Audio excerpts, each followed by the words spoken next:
عمرك سألت نفسك مين اللي علم العالم يفكر؟ مين اللي قال إن التفكير مش رأي ولا شعور وإن ليه قواعد وليه منطق؟ اللي قال كده هو واحد بس، أرسطو، الراجل اللي علم البشرية تبص حواليها وتسأل ليه.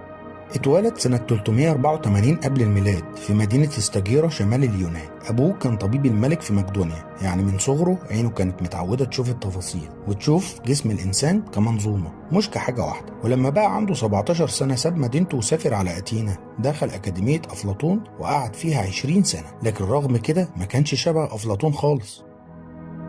أفلاطون قال إن العالم الحقيقي مش اللي قدامك، ده عالم الأفكار وعالم المثل هو اللي حقيقي، يعني الكرسي اللي انت قاعد عليه ده نسخة مش الأصل. أرسطو رد عليه بالعكس، الحقيقة هي اللي بنشوفها، الحواس مش عدونا، دي أول أداة للفهم. الكرسي ده حقيقي والطبيعة حقيقية والعقل يقدر يفهمها بالقوانين. بعد وفاة أفلاطون ساب الأكاديمية وسافر لآسيا الصغرى، هناك اتجوز بنت حاكم المدينة واشتغل في البحث والكتاب. بعد شوية اتطلب منه يربي طفل صغير اسمه الإسكندر الأكبر، علمه الفلسفة، المنطق، السياسة وحتى الطب. يعني أرسطو ما كانش بيعلم شخص، ده كان بيعلم اللي هيغير خريطة العالم.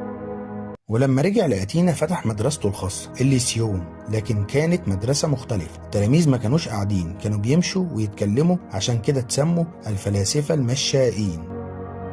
كتب كتب كتير، أكتر من 200 عمل، بس اللي وصلنا منهم حوالي 30، فيهم كل حاجة: المنطق، الأخلاق، السياسة، الطبيعة، الأحياء، الشعر. في المنطق أسس أول نظام للتفكير المنظم، المنطق السوري. في الأخلاق قال السعادة بتيجي من الفضيلة، والفضيلة هي التوازن. في السياسة كان شايف إن أفضل دولة هي اللي بتحقق مصالح الناس مش الملك ولا الأغنياء. في علم الأحياء كان بيراقب الكائنات وبيصنفهم، وكان بيسأل ليه بيعيشوا كده.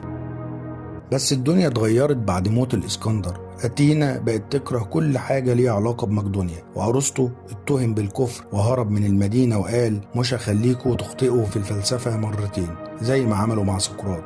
وبعد سنة مات في عزلة، لكن فكره ما ماتش. ونيجي للسؤال المهم، هل أرسطو كان عبقري ولا كان عائق قدام العلم؟ ناس كتير شافوا إنه أعظم عقل ظهر في التاريخ. ابن رشد سماه المعلم الأول، والفلاسفة المسلمين بنوا على أفكاره وعلوم كاملة. لكن في ناس هاجموه زي ديكارت وفرانسيس بيكون، قالوا إنه عطل العلم وإن الناس فضلت تحفظ كلامه من غير ما تجرب ولا تسأل. ونيتشه شافه جامد جاف، نسي الإنسان ككائن بيحس. لكن الحقيقة أرسطو هو البداية، بداية السؤال، بداية التفكير، بداية إن الإنسان يبص حواليه ويسأل ليه.